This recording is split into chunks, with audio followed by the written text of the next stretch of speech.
안녕하세요. 저는 경기도에 사는 50대 중반의 여성입니다.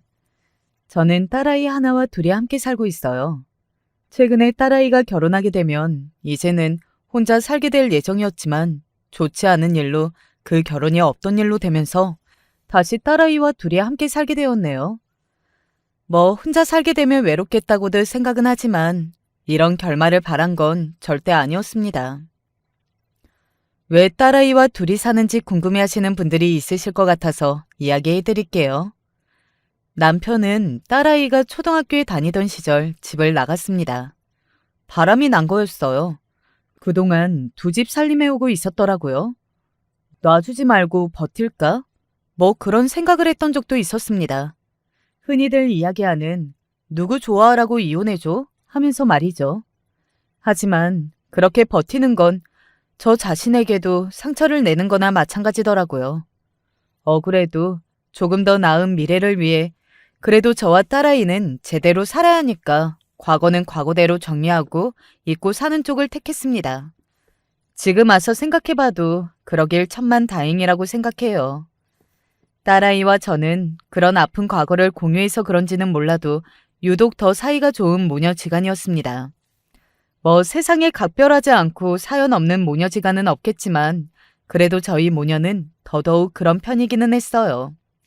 뭐든 함께하고 뭐든 공유를 했으니까 말이죠. 그래서 딸아이가 결혼하겠다고 남자를 데리고 왔을 때도 처음 보는 딸아이의 남자친구였지만 마치 아는 사이인 것 같은 기분이 들 정도였습니다. 딸아이에게 그동안 많이 이야기를 들었었거든요. 좋은 사람이라고 말이죠.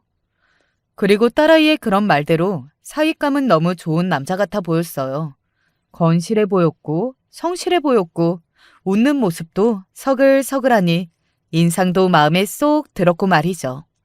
물론 저는 딸아이를 너무 사랑했기 때문에 그 어떤 좋은 조건의 남자를 데려왔더라도 아쉬웠겠지만 그래도 정말 좋은 사람인 것 같아 마음이 흠족했던 기억이 나네요. 그래서 당연히 결혼 준비도 매우 순조로울 줄 알았어요. 하지만 제 그런 예상은 완전히 비껴나갔습니다. 딸아이의 시어머니 될 사람이 굉장히 유난스러웠거든요. 예단이랑 혼수는 제대로 주고받아야 한다고 생각합니다. 요즘은 그런 거 다 안 하는 추세이지 않나요? 다 안 한다고 우리까지 하지 말라는 법은 없잖아요. 왜요? 싫으세요? 싫냐고 물어보는 말에 차마 그렇다고 대답하지는 못했어요. 하나밖에 없는 귀한 딸이기도 했고 또 워낙 유난스러워 보이는 시어머니라 심기를 거스리고 싶지는 않았습니다. 그래서 대부분 져주고 들어갔던 것 같아요. 그런 부모 밑에서 그런 진중하고 바른 사윗감이 나온 게 신기할 정도였으니 말이죠. 시댁 식구들은 어떤 거 같니? 언젠가 한번 딸아이에게 그렇게 물었던 적이 있어요. 그때 저는 이미 딸아이의 시어머니 될 사람을 한번 만나고 온 후라 걱정스러운 마음에 떠본 거였습니다. 두 분 다 괜찮으셔. 왜? 무슨 일 있었어? 아니, 그냥 너한테 잘해주시나 해서. 뭐, 나도 이제 두 번 정도 만난 게 다라. 아직은 잘 모르겠지만 굉장히 친절하셨어. 그렇다면 다행이고. 딸아이는 별다른 걸 느껴본 적 없는 것 같았습니다. 그래서 그냥 그런 혼수나 예단 부분에 있어서만 민감한 건가 하는 생각을 했어요. 뭐 아들 잘 키워서 그냥 장가 보내기 아깝다고 생각할 수 있는 부분이라고 저 자신을 다독거렸던 것 같아요. 지금 와서 돌이켜 생각해보면 딸아이가 그다지 떨어지는 조건도 아니었습니다. 물론 아버지가 안 계신 것에 대해서 그걸 흠이라고 생각할 수도 있지만 요즘 같은 세상에 그걸 흠으로 여기는 사람은 잘 없잖아요. 딸아이는 좋은 대학을 나와 소위 이야기하는 대기업이라 불리는 곳에 다니는 중이었어요. 물론 예비 사위는 의사이긴 했습니다. 의사라는 직업이 사회적으로 굉장히 인정받는 직업인 건 맞지만 따지고 보면 딸아이도 굉장히 좋은 회사를 다녔고 연봉도 많이 받았어요. 물론 우리 집이 그다지 잘 사는 집이 아니었고 딸아이의 시댁들 집은 예비 바깥사돈 되시는 분이 전문직에 종사하셨다고 하니 그건 우리 집이 조금 모자란 듯 보일 수도 있지만 말이죠. 하지만 그것도 저는 그다지 문제가 되지 않는다고 생각했어요. 저는 남편과 이혼하고 여기저기서 일을 하다가 음식 솜씨가 조금 괜찮아서 돈을 어느 정도 모은 다음에 반찬 가게를 했거든요. 그리고 장사가 꽤 잘 되는 편이라 혼자 먹고 살기에는 충분하고도 남을 만큼의 돈을 벌고 있었기 때문에 앞으로 자식들에게 손 벌릴 일도 없었고요. 딱히 모자란다는 생각을 해보지 않았기 때문에 그 뒤에 그런 일이 생길 거라고는 정말이지 꿈에도 생각해 본 적이 없기는 합니다. 그래서 그냥 원하는 대로 다 준비했던 것 같아요.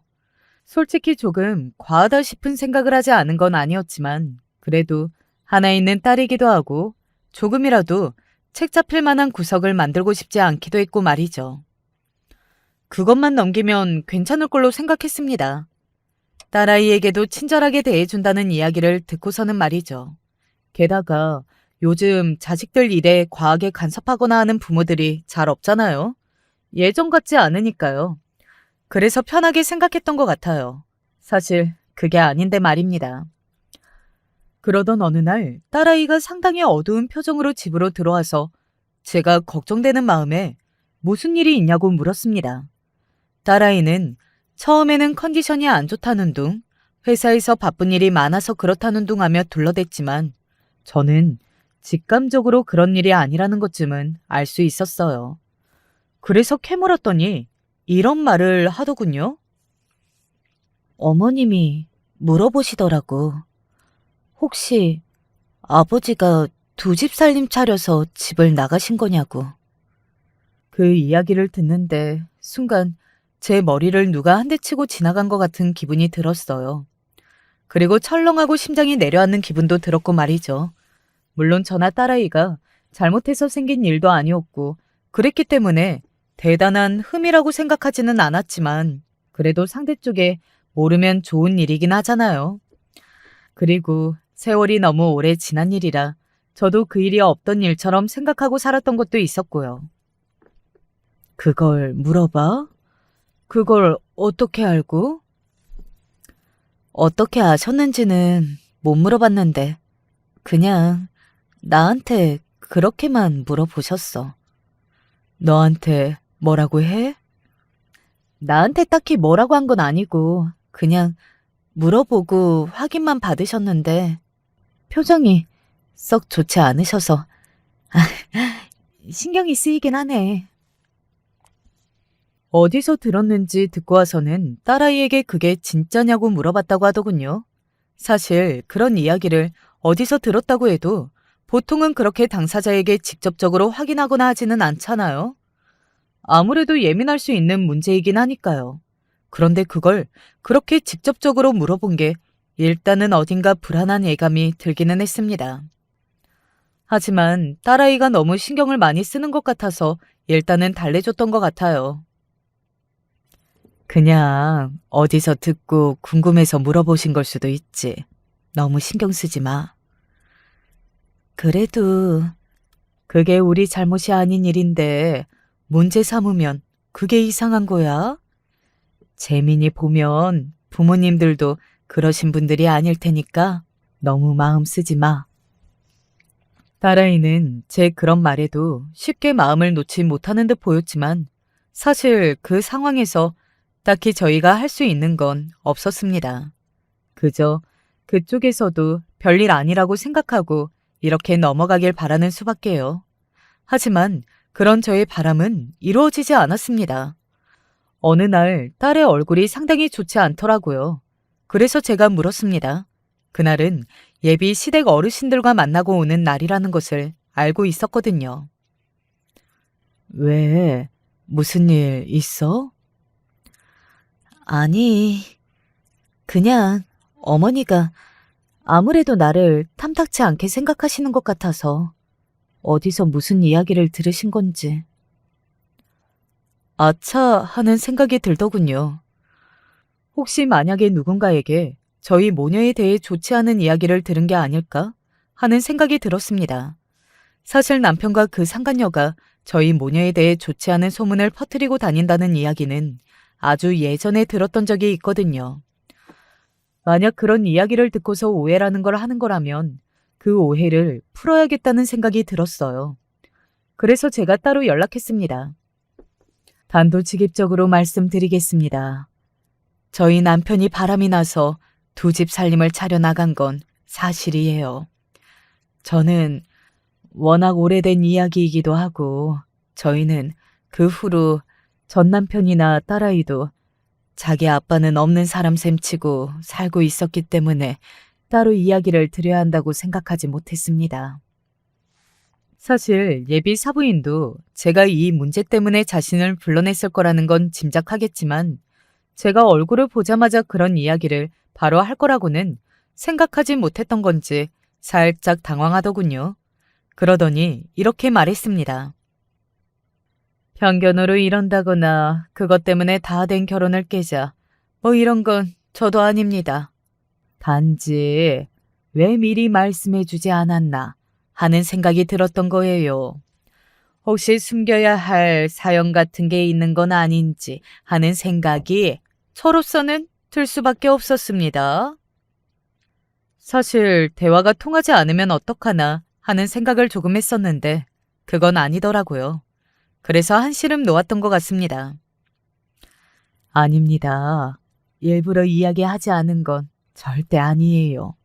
단지 너무 오래된 일이고 아까 말씀드렸듯 저희는 없다고 생각하고 산 지 너무 오래돼서 그랬던 것뿐입니다. 하지만 사부인으로서는 당연히 그렇게 생각하실 만합니다. 미리 이야기 못 드려서 죄송해요. 저는 사실 제 입장이나 딸아이 처지에서는 아직도 그걸 말하지 않은 게 딱히 잘못한 행동이라고는 생각하지 않거든요. 하지만 이왕 하기로 한 결혼이고 또 좋게 좋게 푸는 게 딸아이를 위해서 좋고 또 반대의 입장이라고 생각해보면 왜 이야기를 하지 않았는지 꼬리에 꼬리를 물고 생각을 할 수도 있겠더라고요. 예비 사부인은 저에게 솔직하게 말해줘서 고맙다고 사실 괜한 오해를 할 뻔했다며 다 풀고 애들을 식장으로 들여보낼 수 있어 너무 다행이라는 말을 하더군요. 그날 저는 솔직히 예비 사부인에 대한 오해 아닌 오해도 조금 풀었습니다. 혼수나 예단 이야기를 할 때 그 단호함을 보고 편견이 없었던 건 아니었었거든요. 그리고 상견례를 했습니다. 그런데 그날 조금 마음에 걸리는 일이 있기는 했어요. 예, 친부랑은 아예 연락을 끊고 사신 게 맞으시죠? 네? 아유, 그럼요. 어디서 뭐하고 사는지도 모르는데요. 정말요? 네, 정말이요. 약간 믿지 못하는 듯한 말투로 몇 번이고 확인하더군요. 딸아이의 친부인 전 남편과 더 이상 연락을 하지 않고 산다는 걸 말이죠. 정말로 어디서 뭐라고 사는지도 몰랐는데 말입니다. 저도 한 번도 아버지 이야기 들어본 적 없어요. 그래? 네. 그런데 뭐 때문에 그러시는데요? 아니다. 자기 아들이 그건 왜 그렇게 궁금해하냐는 듯한 질문에 입을 꾹 다물고는 혼자 뭔가 생각하는 듯 하더니 영 떨떠름한 표정으로 내내 앉아 있었습니다. 사실 그런 모습을 봤는데 제가 마음에 안 걸릴 리가 없잖아요. 그래서 그 이후로는 딸아이에게 예비 시어머니가 무슨 말을 하지는 않든 하고 종종 물어봤지만 딸아이는 아무런 일이 없다고만 하더군요. 하지만 그렇게 말하는 딸아이의 표정도 어딘가 어두워서 걱정을 하고 있었습니다. 그렇게 결혼식이 얼마 남지 않은 날이 되었습니다. 친척들, 그리고 제 친구들, 딸아이의 지인들 모두에게 이미 청첩장은 다 돌린 상태였고 결혼식을 위한 모든 준비가 완벽하게 마무리가 된 상태였어요. 그때가 결혼식이 일주일도 채 남지 않은 날이었으니까요. 그날도 딸아이는 밤늦게 들어왔습니다. 그때가 매일 피부 관리다 뭐다 매일 바쁘게 지냈을 때라 귀가 시간이 늦었었거든요. 늘 제가 먼저 잠이 들었었는데 그날은 어딘가 이상한 기분에 잠에 들지 못하고 있었어요. 이제 곧 딸아이를 시집 보내고 이 집에 혼자 살아야 한다는 생각을 하니 어딘가 우울한 기분이 들어서 말이죠. 딸아이가 들려오는 소리를 듣고 오랜만에 딸아이와 함께 잘까 하는 생각을 하며 딸아이의 방 쪽으로 갔습니다. 그런데 방 안에서 이상한 소리가 들려왔어요. 바로 딸아이의 울음소리였습니다. 놀란 제가 방문을 벌컥 열었어요. 침대 위에 엎드린 딸아이가 얼굴을 이불에 묻고 울고 있더라고요. 제가 들어가니 놀라서 고개를 번쩍 드는데 이미 많이 운 얼굴이었습니다. 게다가 굉장히 힘들어 보이는 모습이었고요. 제가 놀라서 소리 지르듯 물었습니다. 무슨 일이야? 왜 울어? 제가 그렇게 물었지만 딸아이는 뭐라 이야기하지 못하고 놀란 채 우물쭈물하더군요. 그런데 그 순간 제 눈에 뭔가가 들어왔습니다. 너 얼굴이 이게 뭐야? 처음에는 우는 거에 놀라서 눈에 들어오지 않았는데 딸아이의 한쪽 뺨이 눈에 띄게 부어 있었습니다. 그리고 빨갛게 달아올라 있었어요. 말해주지 않아도 알 수 있었습니다. 그건 명백히 누군가에게 맞은 거였어요. 너 맞았어? 제가 순간 이성을 잃고 큰 소리를 냈어요. 그리고 덧붙였습니다. 재민이가 너 때렸니? 어? 그 순간 생각난 건 예비 사위였어요. 사실 그게 제일 자연스럽게 떠오르는 생각일 수밖에 없잖아요. 요즘 딸아이는 결혼 준비 때문에 예비 사위와 붙어 있는 시간이 많았고 또 결혼을 앞둔 신부가 이렇게 서럽게 우는 이유도 그 이유가 가장 이해하기 쉽고 말입니다. 아니야. 재민 씨가 이런 거 아니야. 제 말에 딸아이는 울면서도 자기 남자친구 편을 들더군요. 저는 순간 화가 확 나서 무섭게 소리를 질렀습니다. 그러면 누군데? 당장 말 못해? 엄마 넘어가는 꼴 보고 싶어? 어머니가. 뭐? 딸아이는 그제야 자기 뺨을 때린 이가 누군지 말하더군요. 그건 다름 아닌 예비 사부인이었습니다. 저는 순간 무슨 말을 해야 할지도 잊고 그 자리에 한동안 멍하니 서 있었던 것 같아요. 그리고 심호흡을 하고서는 물었습니다. 대체 왜 때렸는데? 아무리 생각해도 저희 딸아이는 맞을 짓을 하고 다닐 아이는 절대 아니었거든요.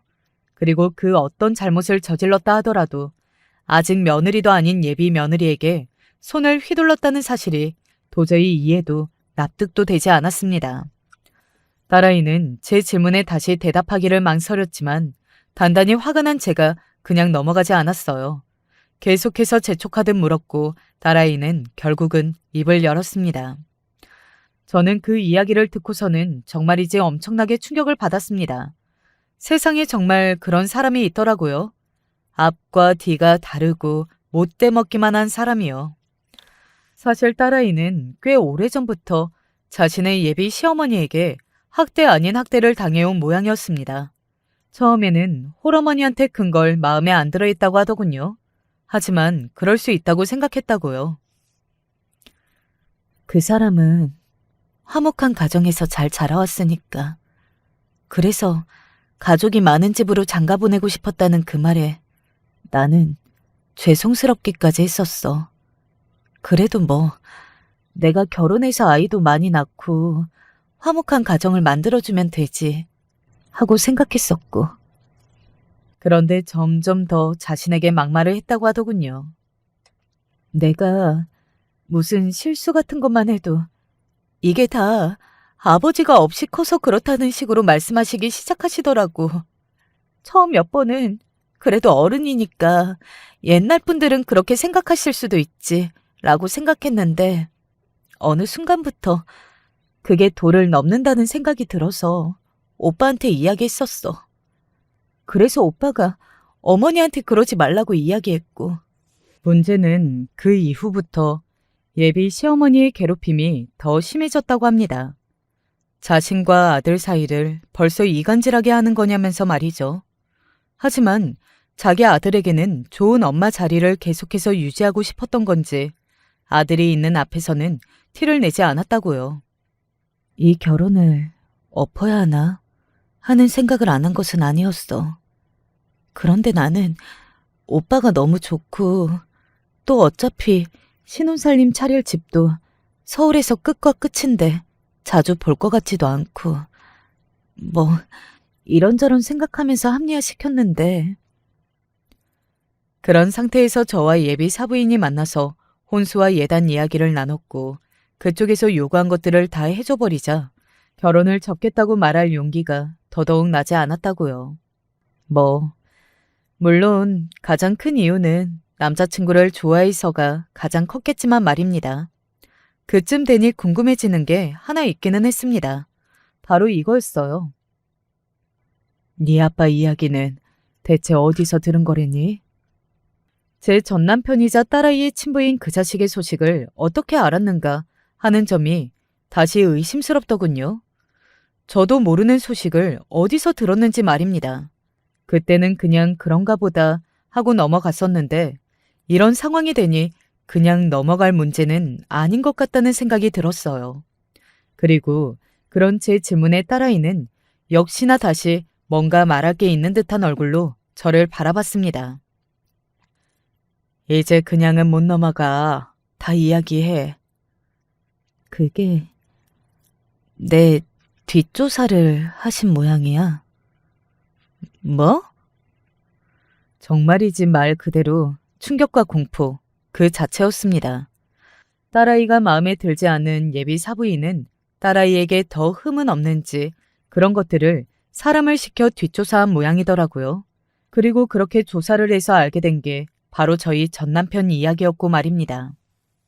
혹시나 엄마가 미안해하거나 마음 쓸까봐 말 못했는데 그거 알게 되신 날에 나 불러서 이거 사기 결혼 아니냐고 그런 콩가루 집안이랑은 사돈 못 맺는다고 엄청나게 화내셨어.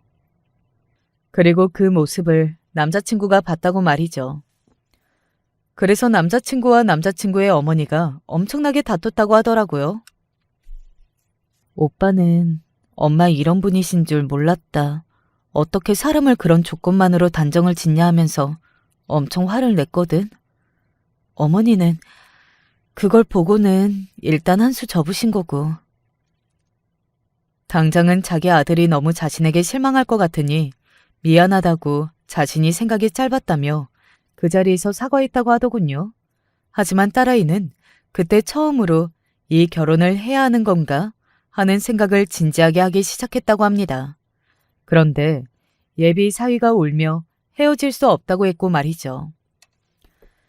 그래서 상견례 날까지 어영부영 시간이 흘렀고 상견례까지 하고 나니 정말로 이제는 되돌릴 수 없겠다고 생각했다고요. 청첩장도 다 찍었고 결혼을 위한 비용도 다 썼고 물리기엔 너무 먼 길을 왔다는 생각이 들었다고 말입니다. 그냥 내가 잘하면 될 줄 알았어. 내가 좋은 모습을 보여주고 잘 자란 아이라는 걸 알게 되시면 그런 편견도 결국에는 지워버리실 거라고.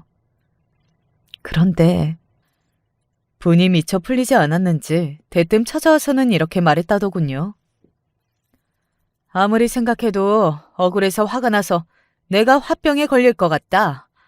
아들 곱게 키워서 잘난 의사 만들어놨더니 홀어머니를 두뇌를 데려와서 결혼한다는 것도 모자라서 아빠가 두 집 살림까지 낳은 콩가루 집안이라니. 내가 정말 이걸 어디 가서 말도 못하고 쪽팔려서 원. 그렇게 말하는 예비 사부인에게 딸아이가 참지 못하고 말대답을 했다더군요. 사실 그 상황에서 그런 말을 듣고도 참아야 한다는 게 더 말이 안 되는 거잖아요. 저희 아버지가 도덕적으로 올바른 행동을 하신 분은 아니지만 이미 연이 끊어진 지도 오래되어서 지금은 어디서 뭐라고 사는지도 모르고 또 그게 저나 저희 엄마 잘못도 아닌데 이렇게까지 탓을 하시는 이유도 모르겠어요. 이봐, 이렇게 어른이 말하는데 말대답하잖아. 이게 바로 못 배워 먹었다는 증거 아니냐?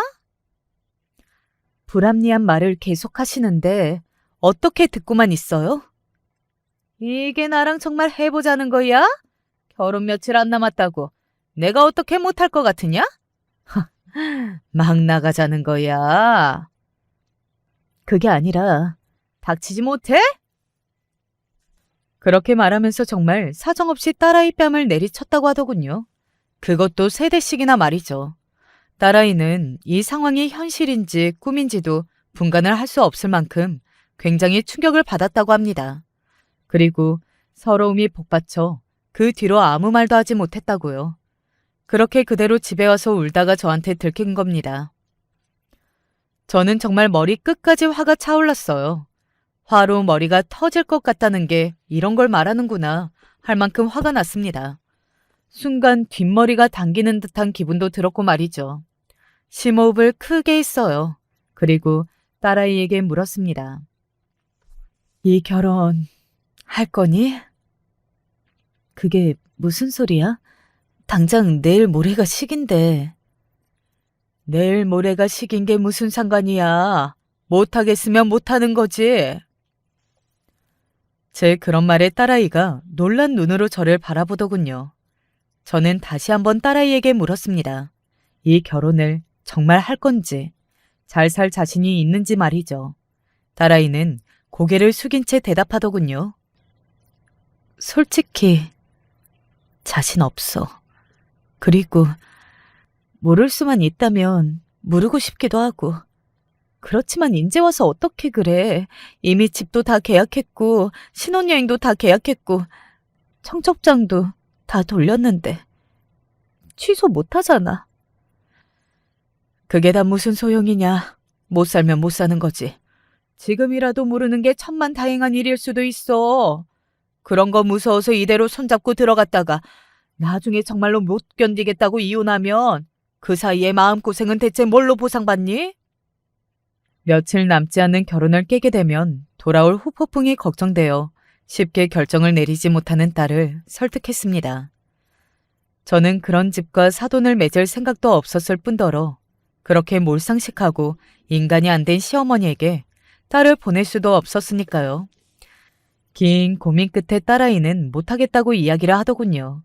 본인도 생각하면 할수록 도저히 답이 나오지 않는 문제 같다고 말입니다. 그리고 그 다음 날부터 저와 딸아이는 모든 걸 취소하기 시작했습니다. 제일 먼저 저희 쪽 하객들에게 결혼이 깨졌으니 식장에 오지 말라는 이야기를 했고 신혼여행 예약을 취소하고 정리할 수 있는 모든 것들을 정리했어요.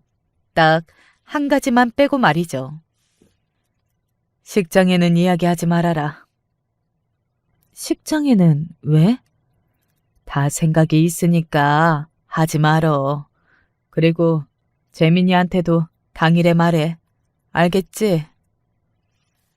딸아이에게 제가 어떻게 할 건지 제대로 설명해 주지는 않았지만 당시의 딸아이는 그런 걸 생각할 마음의 여유 같은 것도 없었던 것 같아요. 그냥 너무 지치고 힘들어서 제가 하자는 대로 다 따라오는 것 같더라고요. 그리고 그런 딸아이의 모습에서 저는 계속해서 그 예비 사부인을 가만두지 않겠다는 복수심이 솟아올랐고 말입니다. 그렇게 결혼식 당일이 밝았습니다. 아침에 딸아이는 예비 신랑에게 전화도 아닌 문자 하나만을 남겼어요. 오빠, 생각 많이 해봤는데 나는 이 결혼 도저히 해낼 자신이 없어. 이런 결정을 이렇게 늦게 해서 오빠한테는 정말 미안해. 하지만 나는 오빠 엄마와 도저히 한 가족으로는 못 살겠어. 우리 결혼은 없던 걸로 하자. 그렇게 문자를 보내놓고 휴대폰을 껐어요. 그리고 딸아이를 서울의 가장 좋다는 호텔로 보냈습니다. 아무 생각하지 말고 그곳에서 푹 자고 맛있는 거 먹으면서 쉬라고 말이죠. 물론 딸아이 성격에 아무 생각을 하지 못하고 쉬지는 못했겠지만요. 그리고 저는 원래라면 딸아이가 있었어야 할 그 결혼식장으로 향했습니다. 한복이 아닌 그냥 일상복을 입고서 말입니다. 장모님, 예비 사위가 저를 보자마자 저에게 달려오더군요. 이게 어떻게 된 일이에요? 정연이는요? 정연이 자네랑 결혼 안 하네. 아니, 지금 그게 무슨... 나는 내 딸 때리는 시어머니한테 내 딸 못 보내. 때리다뇨? 저희 어머니가요? 예비 사위는 정말 하나도 모르고 있는 듯 했습니다. 그런 말은 처음 듣는다는 듯 반응하는 예비 사위에게 딸아이가 해준 이야기를 그대로 전달했어요. 그랬더니 다리에 힘이 풀렸는지 그 자리에 털썩하고 주저앉더군요. 이 결혼은 파토 났으니까 자네도 이제 우리 애는 그만이죠. 장모님. 나도 자네 장모 아니니까 이제 그렇게 부르지도 말고. 그렇게 이야기하고서는 식장으로 갔습니다. 이미 야단법석이었어요. 신랑 측에만 손님이 있었고 신부 측은 텅 비어 있었는데다가 혼주석에도 신부 대기실에도 아무도 없었으니 말이죠. 장내에는 이게 무슨 일인지 영문을 알 수 없어 혼란스러워하는 신랑 측 손님들의 대화 소리가 가득했습니다. 아니, 세상에 이게 무슨 회개망측한 일이야?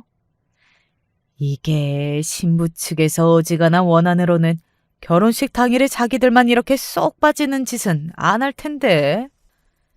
그러게나 말이야. 제가 그동안 자기 아들 의사라고 좀 유세를 부렸냐고. 그 짓을 신부 가족한테도 한 거 아니야? 그래서 이 사달이 난 거고. 그 정도로 이렇게까지 하지 않지.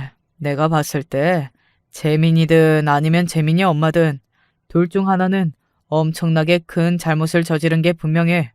그렇지 않고서야 결혼을 파토를 내도 이런 식으로 파토를 낼 리가 없지.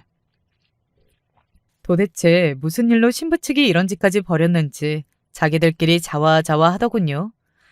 사실 이걸 예상하고 한 행동이기는 했습니다. 이 상황만 놓고 보면 아무 전후 사정을 모르는 사람들은 신부 측이 잘못한 게 맞잖아요. 갑자기 결혼식장에 이런 식으로 나타나지 않은 건 상당히 예의가 없는 행동이기는 하니까요. 하지만 이런 엄청난 일을 저지를수록 사람들은 이렇게 생각하기 마련입니다. 도대체 무슨 잘못을 저질렀길래 신부 측이 이렇게까지 하냐? 라고 말이죠. 그래서 자기들끼리 신랑 쪽의 잘못이 뭔지를 떠든 겁니다. 그건 당연한 수순이었어요. 그리고 이 정도의 말이면 사돈의 팔촌들에게까지 다 순식간에 소문이 날 테고 말이죠. 적어도 한동안은 그 예비 사부인이라는 작자가 고개를 들고 다니지 못할 겁니다. 그때였어요. 지금 이게 뭐 하는 짓입니까? 예비 사부인의 목소리가 들려왔습니다. 돌아보니 저를 발견한 듯 얼굴이 시뻘개져서는 제 쪽으로 다가오더군요. 저는 잘됐다 싶었습니다. 식장에 와서 텅 빈 신부 측 보고 내가 얼마나 경악했는지 알아요? 지금 이게 무슨 몰상식한 짓입니까? 네? 정연이 어디 있어요? 그렇게 소리를 지르는 예비 사부인이었던 그 사람에게 제가 정색을 하며 이렇게 이야기했습니다. 왜요? 또 때리시게요? 라고 말이죠. 순간 주위의 모든 사람이 입을 싹 다무는 게 느껴졌어요. 입만 다문 게 아니라 숨까지 참는 듯 정적이 흘렀습니다. 꽤 많은 사람이 주위에 있었는데 그렇게 조용해질 수 있다는 것도 신기할 정도로 말이죠. 뭐라고요? 무슨 소리를. 왜요? 성에 안 찬다고 홀어머니라고 남편이 바람나서 우리 모녀를 버리고 간 건데 그거 가지고 콩가루 집안이라고 그런 집에 자기 잘난 의사 아들을 어떻게 보내냐고 우리 딸 구박하실 대로 하셔놓고 그것도 모자라 때리기까지 하셨잖아요. 제 말이 끝나자 주변에 있는 사람들이 웅성웅성하는 게 들렸습니다. 뭐라고? 때렸다고? 며느리 될 애한테 손을 댔단 말이야? 내 저 성깔 못 고쳤을 줄 알았다. 지 아들 의사라고 잘난 척하면서 사람들 깔볼 때부터 알아봤어. 와 같은 말이 사방에서 들려왔습니다. 그리고 제 앞에 있는 사돈이 될 뻔했던 그 여자도 이 모든 말을 들은 듯 얼굴이 시뻘겋게 달아오르는 게 제 눈으로도 보였고요. 아니, 지금 생사람을 잡아도 유분수지? 여기서 그런 말을 하시면 내가 고소를 할 수가 있어요? 할 테면 해보세요. 우리 딸은 이미 당신한테 받은 그 엄청난 폭언의 문자들이랑 또 맞은 다음날 내가 병원 데리고 가서 진단서까지 다 받아놨으니까. 어디 누가 더 잃을 게 많은 싸움인지 해보죠 뭐. 내가 모르는 사람 없게 만들어 드릴게요. 아직 며느리가 되지도 않은 예비 며느리, 집안이 마음에 안 든다는 이유로 폭언하다가 폭력까지 쓴 사람이라고. 그 다음날 딸아이를 끌고 병원에 가 진단서를 받아놓은 게 천만다행이라는 생각이 들더군요. 진단서가 있다는 제 말 한마디에 입을 싹 다무는 걸 보면서 말이죠. 잘난 의사 아들, 이런 엄마 두고 어디 얼마나 장가 잘 가나 내가 두 눈 부릅뜨고 지켜볼 겁니다.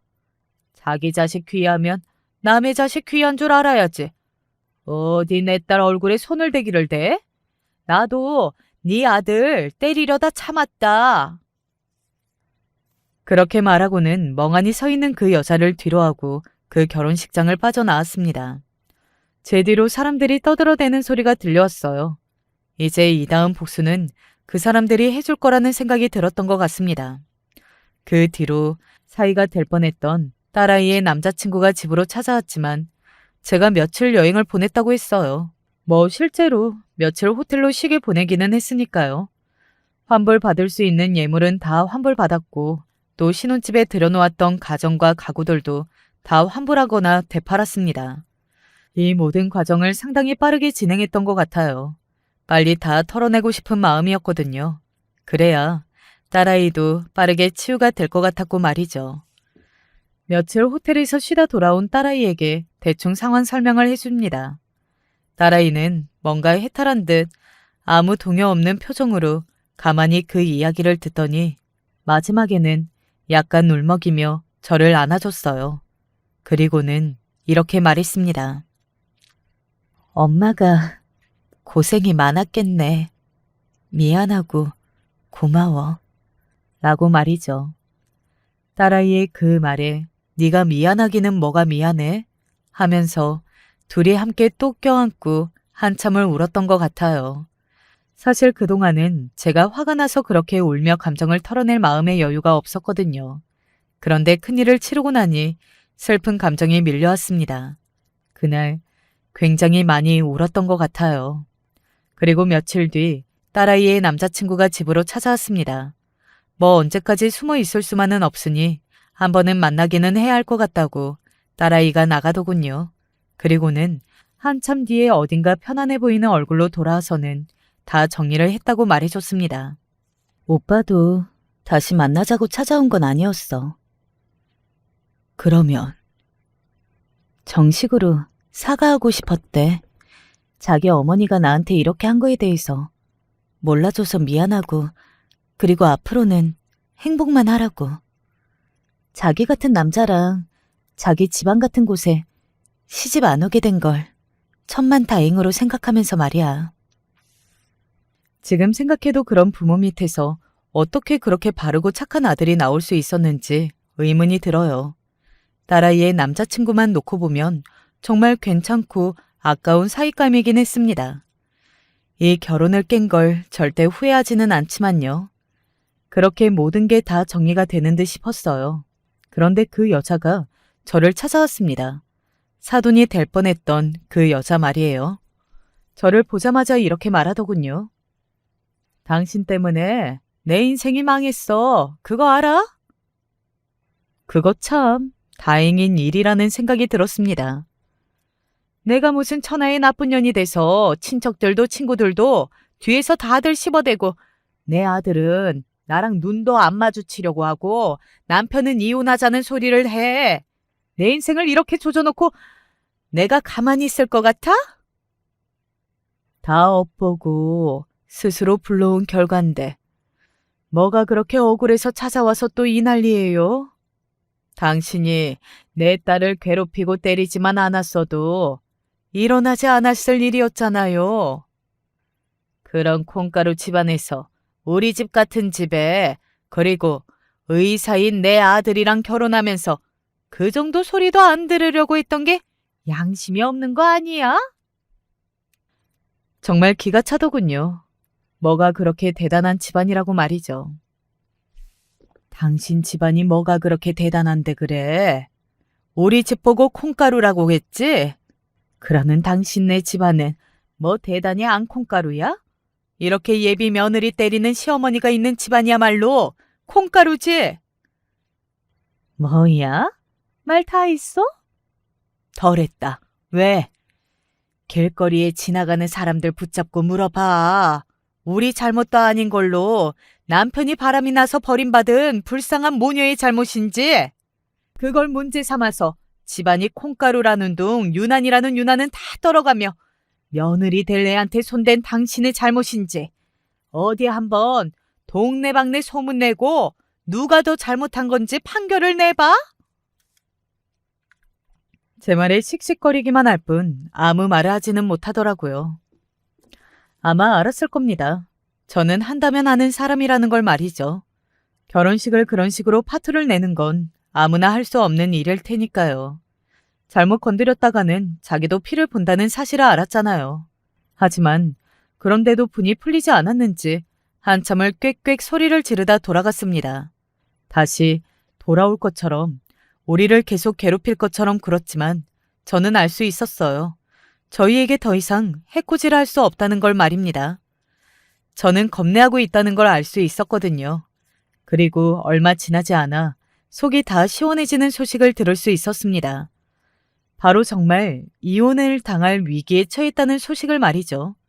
바깥사돈이 될 뻔했던 딸아이의 남자친구의 아버지가 어떻게 그런 짓을 할 수가 있냐고 자기는 너무 부끄러워서 고개를 들고 다닐 수가 없다고 이혼을 요구했고 그 여자가 거부하자 그러면 소송을 하겠다고 했다더군요. 그리고 딸아이의 남자친구는 병원을 그만뒀다고 합니다. 병원 내에 너무 파다하게 소문이 퍼져서 고개를 들고 다닐 수 없었던 것도 없었던 거지만 자신이 의사가 된 걸로 의사 아들 핑계 삼아 여기저기에 기고만장하게 다녔던 자신의 엄마에 대한 보복 심리인 것 같다는 이야기를 들었습니다. 절대 자기 엄마가 바라는 대로 살아주지 않을 거라고 그렇게 이야기했다는 것 같아. 그러니까 그 여자는 자기 성질을 못 이겨서 정말이지 모든 걸 다 잃은 겁니다. 그렇게 자신의 울타리가 되어줄 거라 믿어 의심치 않았던 가족과 또 잘난 그 의사 아들까지 말이죠. 가족과 친구들에게 자신의 평판이 바닥으로 떨어진 건 뭐 더 이상 말할 것도 없고 말입니다. 솔직히 속이 시원하지 않았다면 거짓말이겠죠. 네, 시원했습니다. 남을 그렇게 괴롭혔던 사람이 되려 당하는 걸 보는 게 말이죠. 게다가 제 딸이 당한 사람이니까요. 그리고 다시는 볼 일이 없을 것 같았는데 딸아이에게 찾아왔다더군요. 제발 용서해달라고.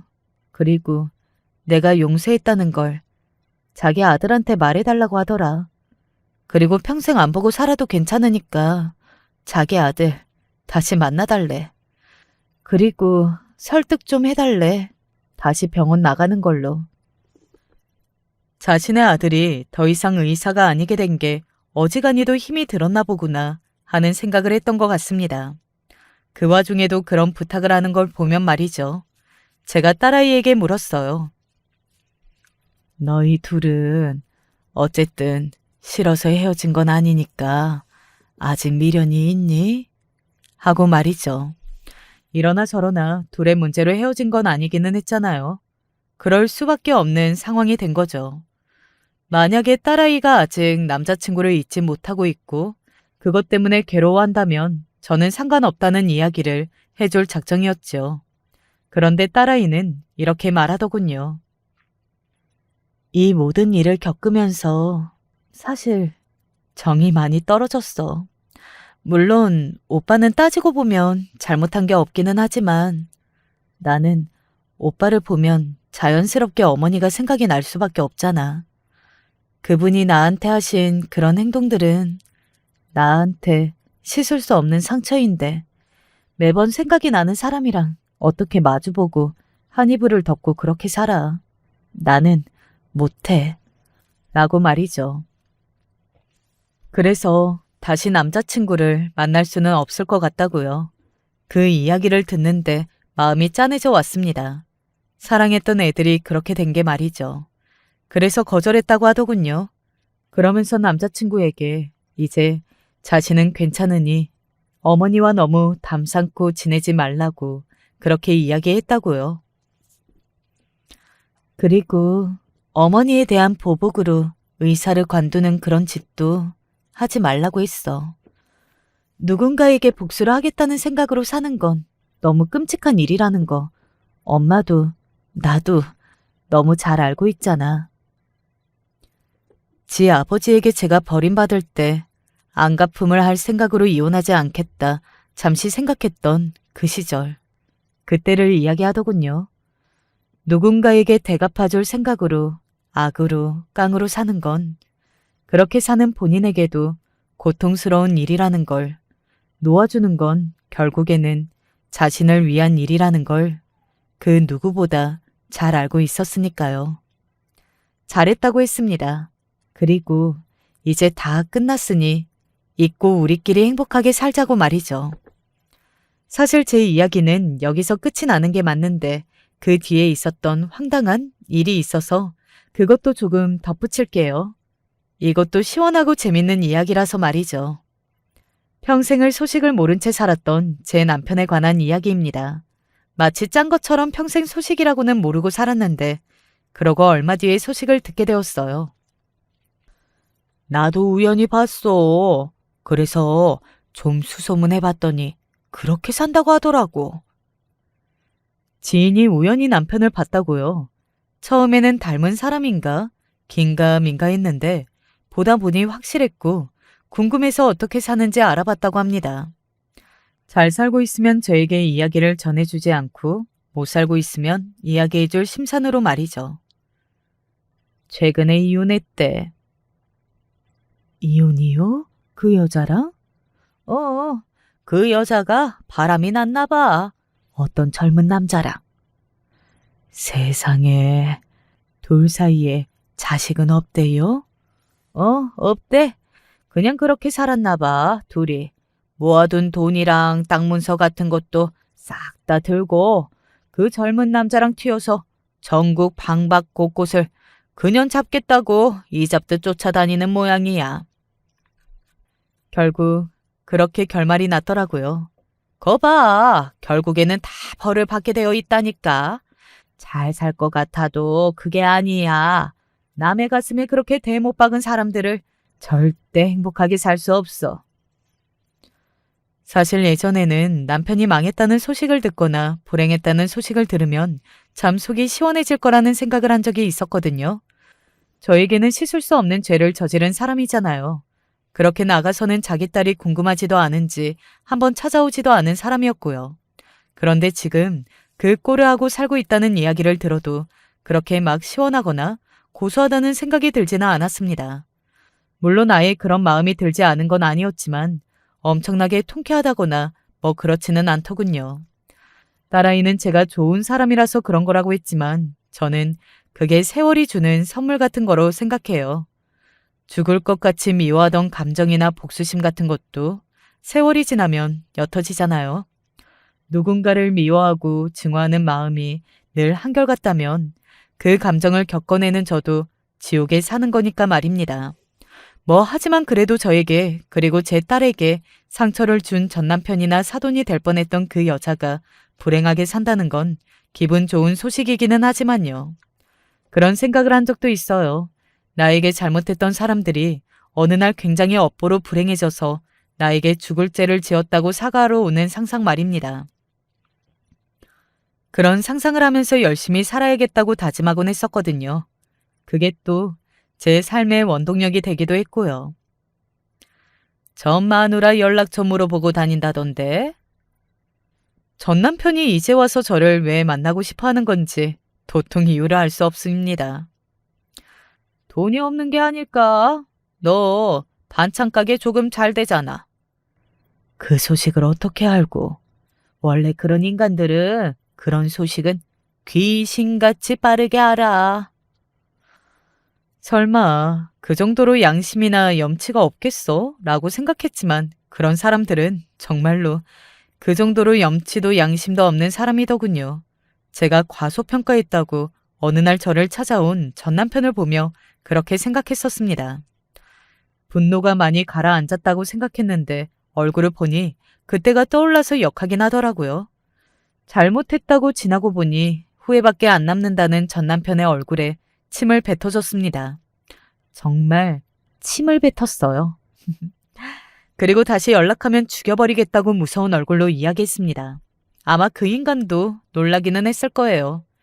그 시절에 얌전히 당하고만 있던, 울고만 있던 제가 아니었으니까요. 딸아이에게도 찾아갔었는데 딸아이가 나는 당신이 죽었다고 생각하고 산지 오래니까 다시는 자기 앞에 나타날 생각하지 말라고 이야기했다더군요. 뭐 그런 짓을 하고도 이 세월이 지나서도 찾아올 염치와 뻔뻔함이 다시 찾아오지 말라는 보장은 없지만 그래도 저희 모녀는 정말이지 산전수전을 다 겪어내며 지금은 정신적으로도 굉장히 단련이 많이 된 상태이기 때문에 다 이겨낼 수 있을 걸로 생각합니다. 그렇게 결혼이 깨지게 된 게 오히려 도움이 되었다면 된 거겠죠. 오늘 제 이야기는 여기까지입니다. 이야기하다 보니 두 명의 인간에게 복수 아닌 복수란 내용을 다 이야기하게 되었네요. 저는 나름 최고의 복수를 했다고 생각합니다. 여러분은 어떠실지 모르겠네요. 한 명에게서는 제일 소중한 걸 잃게 되고 또 다른 한 명에게는 너 없이도 너보다 잘 살고 있다는 걸 확실하게 보여줬으니 말이죠. 저희 모녀는 늘 당하기만 했는데 지나고 보니 다 이긴 게 되어 있네요. 이 또한 나름대로 열심히 잘 살아서 그런 거겠죠. 이렇게 말하고 보니 앞으로도 열심히 살아야 하는 이유가 하나 더 늘었네요. 많은 고난과 역경이 있었지만 그래도 지금 저와 제 딸은 맛있는 저녁을 먹으며 오늘 하루 있었던 일들에 관한 이야기를 나누며 웃을 수 있고 또 행복을 느낄 수 있음에 감사합니다. 이렇게 하루하루를 열심히 최선을 다해 살다 보면 언젠가 딸아이도 더 좋은 남자를 만나서 아직 완벽히 치유되지 않은 그 상처가 아물 날이 오지 않을까요? 딸아이는 결혼하지 않고 엄마랑 둘이 평생 살겠다고 하는데 저는 부모된 마음이라 그런지 그렇지는 않거든요. 긴 이야기 들어주셔서 감사합니다. 날이 점점 더워지고 있어요. 이러다 금방 여름이 오더라고요. 날씨 변덕이 많을 때 더 건강 챙겨야 하는 거 아시죠? 늘 건강하시고 여러분들은 저와 같은 일 없이 행복만 하시기를 바랍니다. 안녕하십니까. 저는 50대의 가장입니다. 하는 일은 사람을 몇 거느리고 건설업을 하고 있습니다. 앞만 보고 열심히 달려오다 보니 어느새 막내가 대학교 3학년이 되었습니다.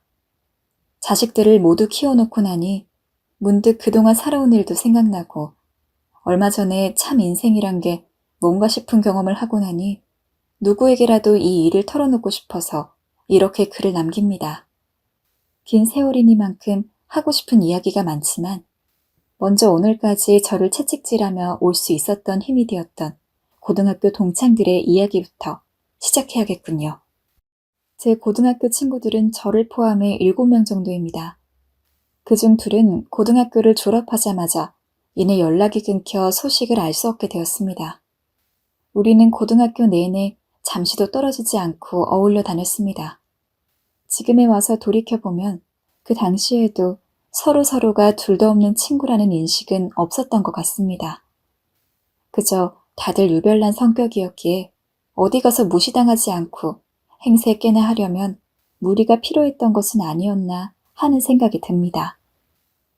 그럼에도 불구하고 그 시기의 아이들이 대개 그렇듯이 뭔가 불안하고 예민한 마음을 기댈 데가 없다 보니 더욱 서로에게 의존했던 것 같습니다.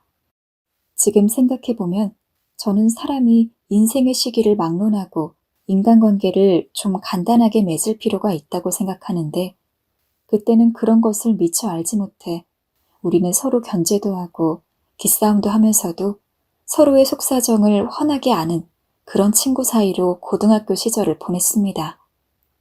그런데 다들 짐작하시다시피 이런 관계는 그 시절이 끝나면 길게 지속되기가 힘들죠. 모임 자체가 없어진다기보다는 이탈자가 나오기 마련이었습니다. 역시나 고등학교를 졸업하고 나니 다 같이 모임을 가진 적은 단 한 번도 없었고 그래도 몇몇 마음이 맞는 친구들과는 종종 만나 어울리곤 했죠. 고등학교를 마치고 저는 모 대학교에 진학했습니다. 국가에서 평생 직장을 보장하는 대학교였으니 요즘같이 취업이 어려운 시절에 비한다면 정말 더할 나위 없이 좋은 대학교라 할 수 있는 그런 학교였습니다. 하지만 그 시절은 지금처럼 취업이 그렇게 어려웠던 때도 아니었을 뿐더러 저는 무엇을 해서라도 반드시 큰 돈을 벌겠다는 야망을 갖고 있었기에 대학 생활이 그렇게 만족스럽지는 않았습니다. 비슷한 성적의 아이들은 서울이나 대도시의 학교에 들어가 번듯한 대학생 대접을 받고 사는데 나는 이게 뭔가 하는 불만족만 가득했죠. 그러다 보니 자연스럽게 대학에서 배우는 공부 같은 것엔 흥미를 잃게 되었고 군대를 다녀온 후엔 대학으로 돌아가지 않고 돈을 벌기 시작했습니다. 무슨 일로 돈을 벌까 하다가 집안에 건설업을 하는 분이 계셨기 때문에 그 밑에서 일을 배우기로 했습니다. 처음 일을 시작했을 땐 홀로 마음속으로 굳은 다짐을 했습니다. 돈을 충분히 모아서 다시 대학에 들어가 경영을 배우겠다고요. 그리고 건설업으로 보란듯이 성공해 남들 눈에 부러운 사람이 되겠다고요. 허나 젊은 날이 그렇듯 야망을 가져보아도 당장의 현실은 비루했습니다. 말이 좋아 건설업을 배운다고 했지만 막상 하는 일은 그저 막몸 쓰는 노동일이었거든요. 가끔 현장에서 같이 하는 사람들과 이야기를 나눌 때마다 괜히 자존심 때문에 친척분 밑에서 일을 배우는 중이라고 공공연히 말하고 다녔는데 지금 생각해보면 그분들 눈에는 제가 어떻게 보였는지 뻔한 일입니다. 그런 눈치가 없었던 때라 굳이 안 해도 될 말을 하고 다녔으니 현장에서 달고 다른 분들이 보기에 저는 가짜는 풋내기였겠죠. 한 2년간을 그야말로 뼈 빠지게 뛰어다녔습니다. 일을 마치고 나면 늘 발이 부어서 나중에는 발바닥이 딱딱하게 굳을 정도였지만 시작부터 인정받지 못하면 아무것도 할 수 없다고 생각했기에 독하게 마음을 먹었고 힘들 때마다 제가 품었던 성공이란 야망을 떠올렸습니다. 성공의 기준도 모르고 뭐가 성공인지 정의하기도 힘들었던 제가 그저 성공만 외치며 노가다를 하고 다녔으니 심적으로 마음을 기댈 곳이 없어 많이 외로웠습니다. 의지할 때라곤 친구들 뿐이었는데 대학 생활은 거의 안 하다시피 했으니 친구가 없었고 고등학교 내내 어울려 다녔던 고등학교 친구들이 유일했죠. 그 친구들에게 신세한탄을 하고 하소연을 하다 보면 속이 좀 풀리곤 했기에 일이 끝나면 친구들과 종종 만나 술을 한잔하곤 했습니다. 당시 친구들 중에선 제가 돈을 제일 잘 버는 축이다 보니 만날 때마다 술값은 제가 다 냈고 허름한 안주 한 번 없이 좋은 음식만을 사주려 했습니다. 제 이야기를 잘 들어주는 친구들이 고마워서요. 지금도 참 기가 막히긴 합니다만 사람 마음이 참 어렵다고 생각하는 지점이 이 부분입니다. 저는 좋은 마음으로 하루가 멀다시피 모임을 가졌지만 그 웃고 떠들던 무리 중에 앙심을 품는 이가 있을 줄 누가 알았겠습니까? 좋은 마음으로 대접을 하면 좋게 여기는 이가 있는 한편 속으로 저놈이 돈 좀 번다고 돈 자랑하는구나. 나는 없어서 저놈 비위나 맞추고 있지만은 나중에 어디 두고 보자 하고 빗둘게 생각하는 사람도 있더군요. 그 무리 중에 상민이라는 친구가 있었습니다. 고등학교 때부터 뭐랄까 이상한 피해의식이 있던 친구라고 할까요? 늘 본인의 집안이 불우하다고 말하고 다녔고 자기가 처한 상황에 회의적인 말만 늘어놓았던 친구였죠. 녀석의 집안이 풍족하지 못한 것은 맞았지만 우리가 짐작하기로는 본인 말처럼 그렇게까지 답이 없는 상황은 아니었어요. 부모님께서 빚을 진 것도 아니었고 본인이 돈을 벌면 충분히 자기의 가정도 꾸릴 수 있었고 잘 살 수 있는 친구였는데도 이상한 콤플렉스가 있는 친구였죠. 그리고 상민이는 제가 술을 살 땐 항상 과장되게 인사치레를 했습니다. 내가 지금은 학생이지만 나중에 돈을 벌게 되면 네가 잘해줬던 것은 꼭 잊지 않고 은혜를 갚겠다는 부담스러운 말을 몇 번이나 하곤 했어요. 하지만 어느 순간부턴 저도 친구들도 다 눈치를 챘습니다. 이 녀석은 나를 만나러 나올 때만 늘 빈지갑으로 나온다는 것을요. 물론 친구가 돈이 없어 빈지갑으로 나오는 건 당연히 이해할 수 있었습니다. 허나 상민이는 돈을 벌고 있었고 그리 나쁜 직장도 아니었는데 저를 만날 때마다 꼭 그런 행동을 일삼으니 그걸 알게 된 이후로부터 하는 짓이 점점 눈에 거슬렸습니다. 언젠가는 한번 망신을 줄까 하는 생각도 들었지만 그때나 지금이나 저는 입이 무거운 것이 곧 인품이라고 생각했기 때문에 아무에게도 상민이의 그런 행실을 이야기하며 뒤에서 험담을 하거나 흠집을 내지 않았고 그저 약간 거리를 두었을 뿐이었죠. 그러던 중 제 인생에 센 바람이 한번 불어닥쳤습니다.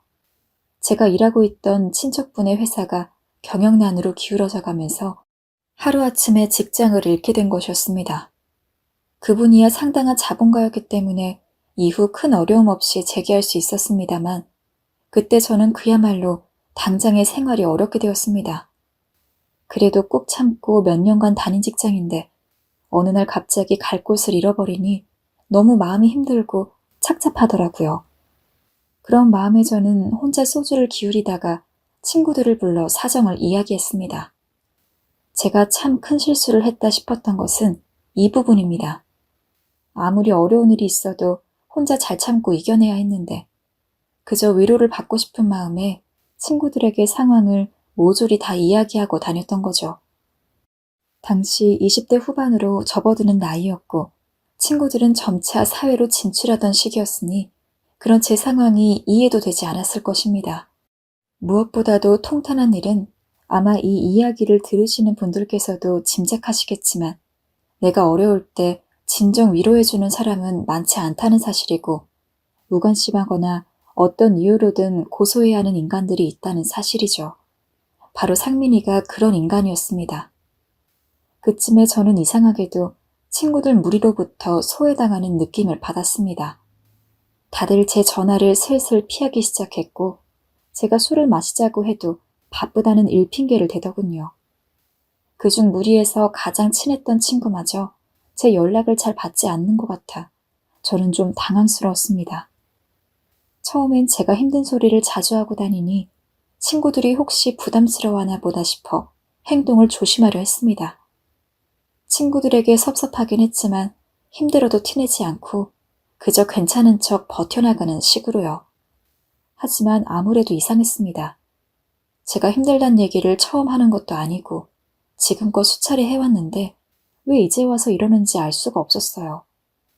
그런데 그러던 어느 날 한 친구의 결혼식 뒤풀이 자리에서 저는 왜 친구들이 저를 피하는지 그 이유를 드디어 알 수 있었습니다. 저녁 늦게까지 계속된 술자리가 슬슬 파한 무렵 일이 바쁜 친구들은 모두 돌아가고 상민이 녀석과 저만 남아서 담소를 나누고 있었어요. 저는 간만에 좋은 모임을 가져 기분이 한껏 즐거워져서 웃으며 그간 속내를 털어놓았습니다. 아직 몇 살 되지도 않았는데 사는 게 참말 같지는 않아. 나만 이러는 건지 남들도 이러는 건지 모르겠다. 아니야, 너 잘하고 있어. 너무 걱정하지 마. 고맙다, 상민아. 그래도 지금부터라도 정신 차리고 바짝 돈 모아서 대학도 다시 가고 내 힘으로 사업체도 하나 키워내고 싶어. 무슨 특별한 의도를 갖고 한 말도 아니었고 그저 속에 있던 꿈을 이야기했을 뿐인데 녀석이 갑자기 친절하던 얼굴을 바꾸고 무엇에 배알이 뒤틀렸는지 그간 숨겨왔던 이빨을 드러냈습니다. 네가 여태 뭐 한다고 말로만 설쳐왔지. 그래서 네가 여태 뭘 얼마나 했고 얼마나 모아놨냐? 대학도 운이 좋아 그만큼 갔으면 그저 먹고 살궁이나 할 것이지. 경영을 한다고 난리야. 너 같은 놈은 그냥 노가다나 뛰면서 입에 풀칠만 하고 살면 돼. 네 주제엔 무슨 대학은 대학이야. 네가 분수를 알아야 입에 풀칠이라고 할 수 있는 거야. 내가 너에게 사탕 발림을 할 수는 있지만 친구니까. 오랜 친구니까 이렇게 쓴소리도 하는 거다. 잘 새겨들어라. 순간적으로 이 친구가 왜 이러는지 몰라 얼떨떨했습니다. 그 순간에도 녀석은 온갖 악담을 퍼부어댔고 아무 말 없이 녀석을 노려보며 이야기를 듣던 차에 그제야 이 친구가 어떤 사람인지 이해되더군요. 예전부터 느껴왔던 녀석의 콤플렉스, 기회만 있으면 자기보다 약한 자를 물어뜯는 그 습성. 친구라고 생각했던 녀석에게 그런 소리를 듣는 것이 너무나 기가 막혔지만 그때 당시에는 녀석에게 뭐라 대거리를 할 마음의 여유조차 없었습니다. 그야말로 돈을 퍼부어 주었고 걷어 먹이다시피 한 녀석에게 그런 취급을 받는 것이 참담했죠. 배신감에 부들부들 몸이 떨렸고 집에 돌아와 곱씹어 보니 저는 일생을 그 녀석에게 이런 한 푼 덕본 것이 없다는 것을 깨달았습니다. 다음날 상민이는 제게 술에 취해 헛소리를 한 것 같다며 은근슬쩍 상황을 모면하려 했지만 저는 그게 놈의 본심이라는 걸 알고 있었죠. 그리고 저는 이 경험으로 돈을 써도 어떻게 써야 되는지를 뼈저리게 느꼈고 이후 너무나 오랫동안 배신감에 치를 떨어야 했습니다. 그 이후로 들려온 풍문 역시 참 가관이었습니다. 모임을 갖는 무리 중에 일금융권 은행에 입사하여 잘 나가는 친구가 있는데 상민이가 바로 그 친구 옆에 붙어서 둘도 없는 친구인 것처럼 행세하며 모임을 주도한다더군요. 또 왜인지 이유는 모르지만 본인 비위에 거슬리는 친구들은 어떻게든 험담을 하여 무리에서 하나둘 소외시켜가면서 말이죠. 얼마나 어리석은 인간인가요?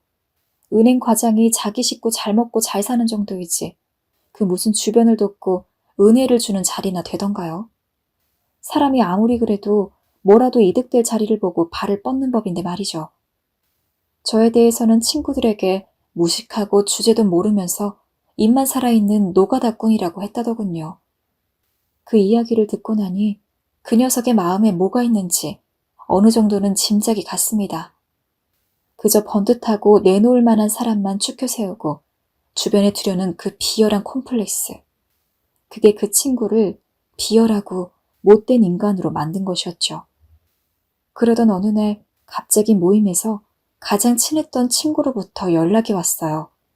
친구가 저희 집 앞까지 찾아오겠다며 저를 잠깐 보자고 하더군요.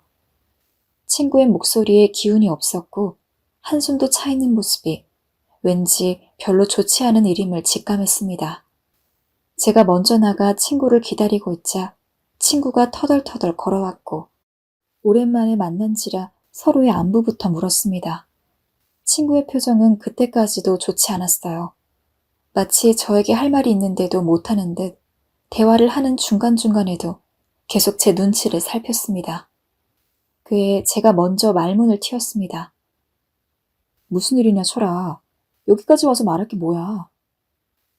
다른 게 아니고 실은 상민이가 너에 대해 하도 이상한 소리를 하고 다녀서 말이다. 나에 대해서?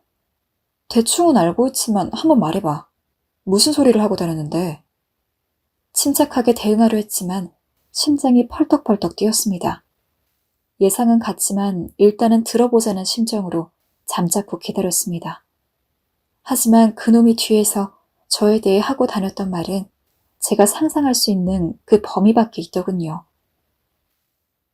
상민이가 네가 허풍만 잔뜩 떠는 노가다꾼이라고 하면서 자기한테 돈을 빌려가고 몇 년째 갚지도 않는다고 하더라고. 근데 내가 널 알지 않냐. 네가 그럴 놈이 아니라는 거. 황당해서 뭐라 하고 싶었는데 그럴 수도 없고. 그래서 널 찾아왔다. 아무래도 너랑 상민이 둘이서 해결하게 두는 게 나을 것 같아서. 저는 그만 말을 잇지 못했습니다. 물잔을 들어 겨우 갈증난 목에 물을 붓고 있는데 손이 부들부들 떨렸어요. 저는 당연히 상민이에게 돈을 빌린 적도 없을 뿐더러 그럴 생각조차 없었고 놈이 그런 거짓말까지 지어 사람들에게 하고 다녔을 줄은 몰랐으니까요. 더군다나 이놈이 친구들에게만 제 얘기를 부정적으로 지어낸 것이 아니라 저를 조금 안다 싶은 사람들에게 그런 말을 해둔 터였습니다. 심지어 제가 나가지 않은 동창회에 나가서도 제 얘기를 하며 제가 아주 별 볼 일 없는 쓰레기처럼 살고 있다고 했다더군요. 이게 다 사실인 거지? 친구는 조용히 고개를 끄덕였습니다. 상민이가 너에게 무슨 억하심정이 있는지 모르겠지만 그래도 대화로 풀어봐라. 왜 그러고 다니는 건지 도대체 나도 모르겠어서 너한테 찾아온 거니까. 알겠다. 고마워. 친구는 제 어깨를 두들겨주며 잘 해결해보라고 말하곤 뒤돌아섰지만 저는 그때까지도 표정 관리를 하지 못하고 계속 입술을 치떨고만 있었습니다. 녀석에게 느꼈던 분노가 점점 통제할 수 있는 상태를 넘어서고 있었고 도저히 참을 수가 없었죠. 결국 저는 무작정 상민이를 찾아갔습니다. 상민이를 만나는 건 쉬웠습니다. 무슨 뻔뻔함인지 전화 한 번으로 녀석이 나오겠다고 했거든요. 녀석은 절 보자마자 희죽거리며 무슨 일이냐 물었습니다. 그러면서 하는 말이 혹시 자기가 해준 조언을 더 듣고 싶어 찾아왔냐고 그러더군요. 네가 해준 조언? 그래, 대학 가지 말고 네 일에 충실하라고 했잖냐. 그 말이 혹시 더 듣고 싶었던 거야? 원하면 얼마든지 해줄 수 있어. 저를 비웃는 이죽거리는 표정으로 하는 그 말들은 날카롭게 날아와 제 가슴을 헤집었습니다. 이제야 확실히 알겠더군요. 녀석은 저를 한입거리, 그러니까 언제든 하대해도 되고 무시해도 되는 인간쯤으로 취급하고 있었습니다. 그저 경거망동하고 못돼 처먹은 인간이 아니었고 녀석에게 저는 특히나 약한 상대, 약한 먹잇감이었던 거죠. 저는 마음속 분노를 깊게 누르며 상민이에게 물었습니다. 자리 옮겨서 술이라도 한잔할까? 상민이는 흔쾌히 좋다며 절 따라 나섰습니다. 저희는 근처 허름한 술집으로 들어갔고 거기서 간단한 안주를 시켜놓은 뒤 저는 상민이의 얼굴을 똑바로 쳐다보았습니다. 너 왜 그런 말을 한 거냐? 무슨 말?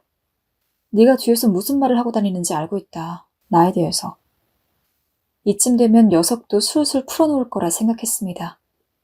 그런데 녀석은 술을 몇 잔 더 마시고 나서도 아무 말을 하지 않았습니다. 그저 제 얼굴을 빤히 쳐다볼 뿐 저 역시 조용히 상민이를 노려봤고 저희 둘 사이엔 그 무엇도 침범할 수 없는 침묵이 흘렀습니다. 그때 상민이 녀석의 입에서 조용하고 냉기 어린 말이 튀어나왔습니다. 너 기억나냐? 네가 우리들 밥 사주면서 거들먹거렸던 거. 넌 내가 웃어주니까 정말 좋아하는 줄 알았겠지? 근데 착각하지 마라. 난 한 번도 좋았던 적이 없었어. 난 네가 망하기만을 바랬다. 그리고 네가 이런 빌빌대는 신세가 될 줄 알았지. 넌 앞으로도 계속 이런 신세로 살아갈 거다.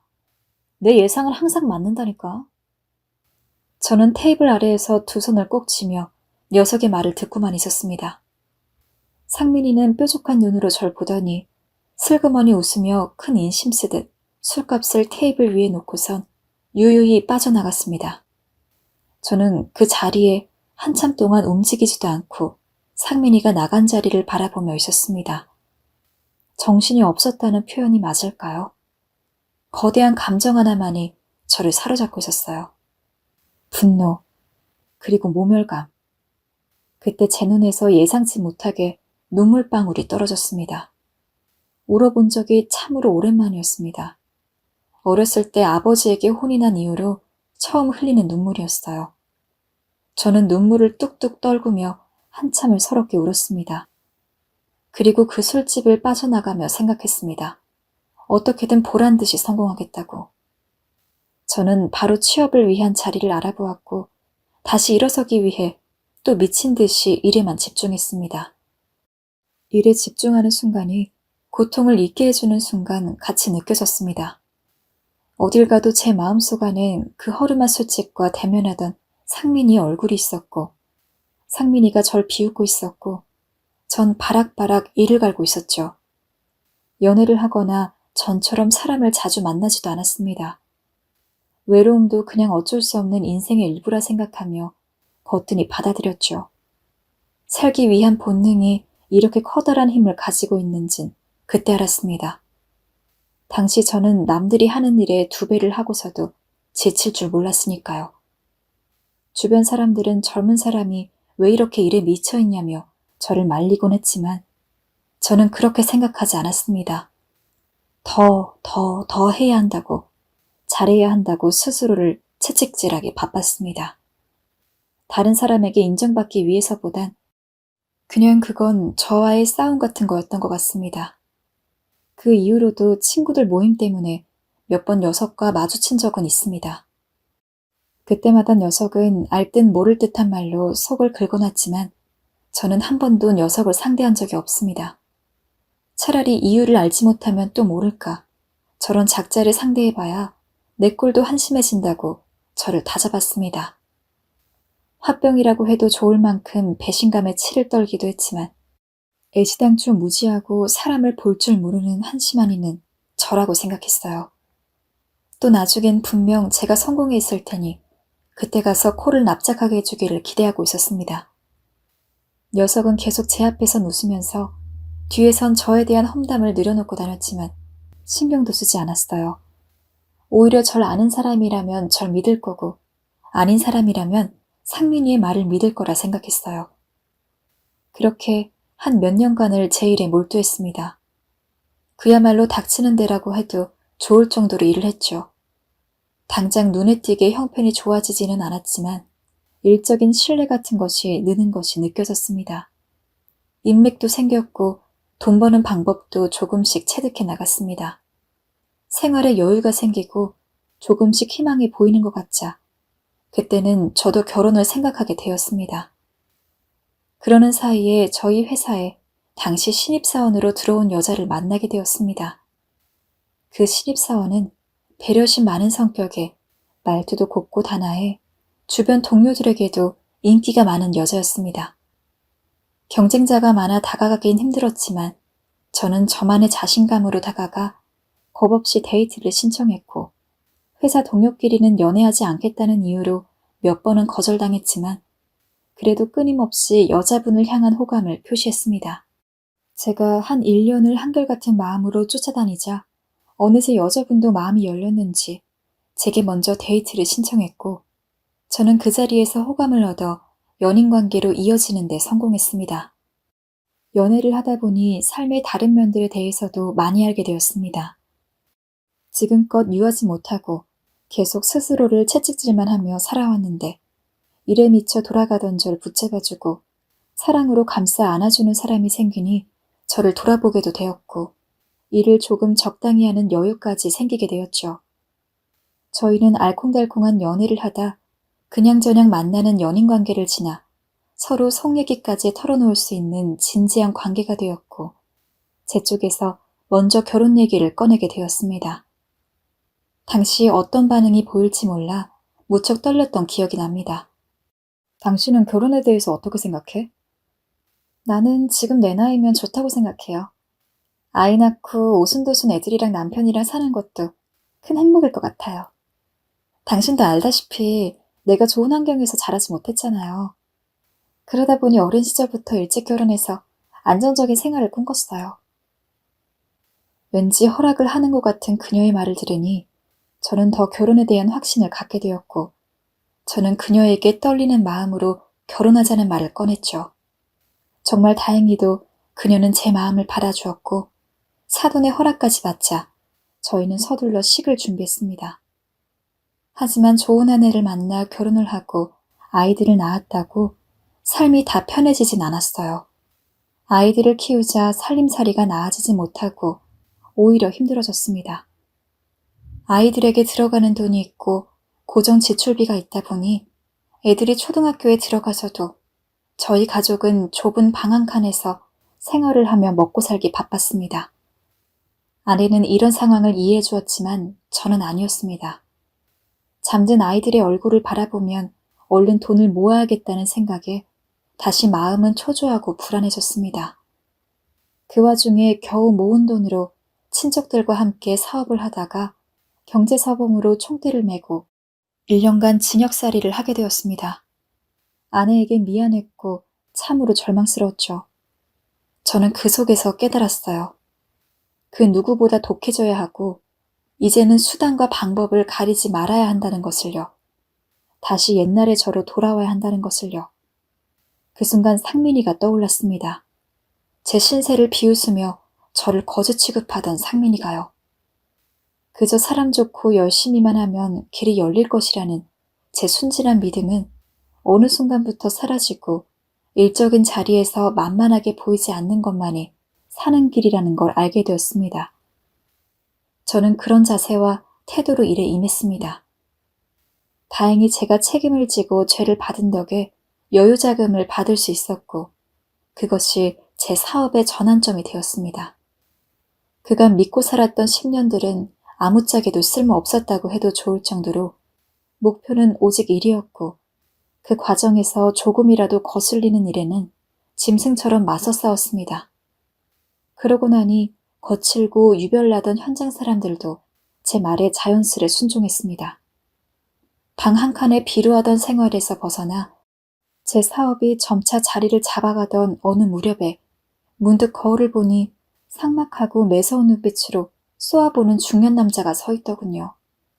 일에서뿐만 아니라 생활의 모든 면에서 독한 사람이 되어갔습니다. 세상이 나에게 맞추도록 하는 일은 의외로 간단했습니다. 사소한 쟁점이라도 물고 늘어져 맞서 싸우면 되었으니까요. 가끔은 스스로도 억지를 부리고 있다는 생각이 들 때도 있었지만 그래도 결과는 항상 저에게 유리한 방향으로 흘렀습니다. 일례를 하나 들어보겠습니다. 아내로부터 아이가 학교에서 괴롭힘을 당하고 있다는 말을 듣고는 그날로 학교로 달려가 가해 학생의 부모를 모두 부르라고 난리를 쳤습니다. 상대방 부모와 대면한 자리에서 저는 이런 말을 했습니다. 돈 줄 테니 우리 애가 맞은 만큼 당신들이 맞을 겁니까? 사과는 입 밖으로 꺼내지도 마세요.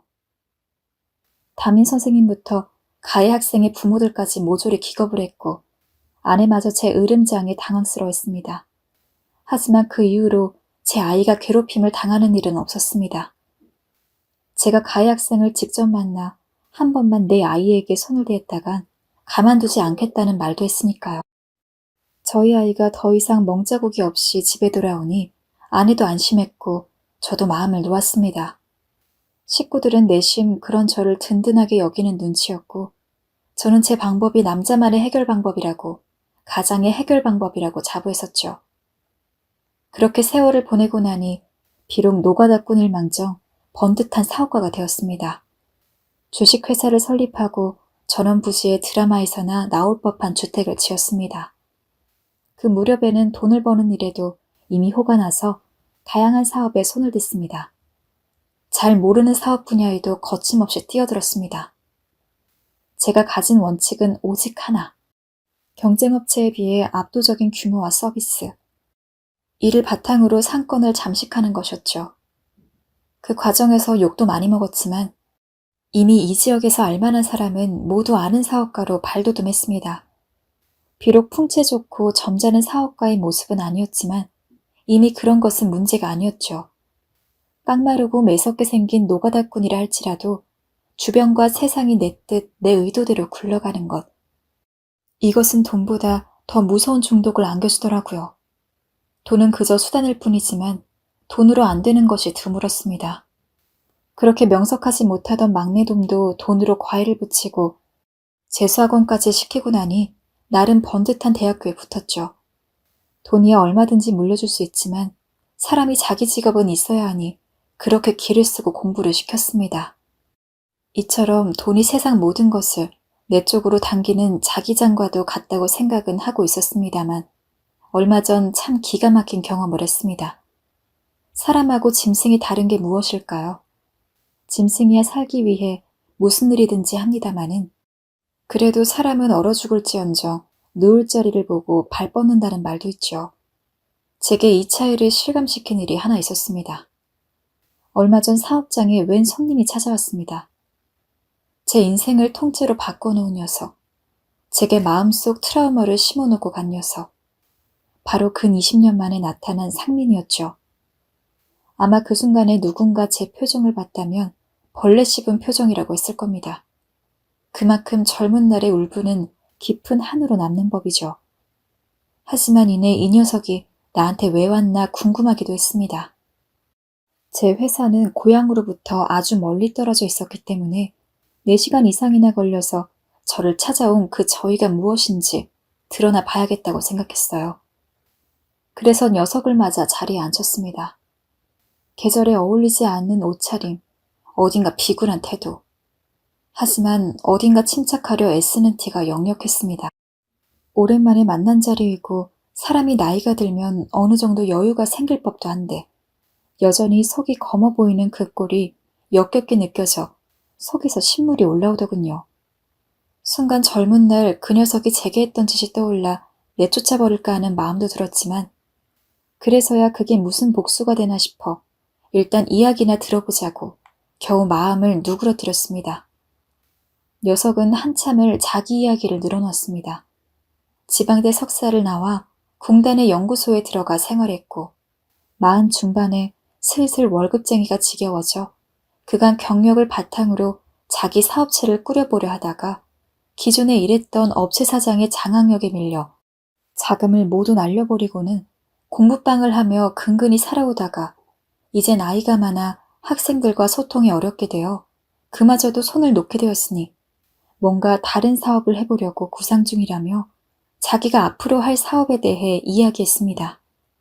제가 들어보니 사업에 대한 감각도 부족하고 하려는 사업 역시 그저 중개상, 도매상 정도의 일밖에 되지 않는 것 같은데 뭘 그렇게 구구절절하게 거창한 소리를 해대는지 녀석이 한심하게 느껴졌습니다. 이봐 허석사, 이런 것보다는 네 학력이 있으니 어디 교단이라도 서보지 그래? 석사는 사실 호칭이 아니죠.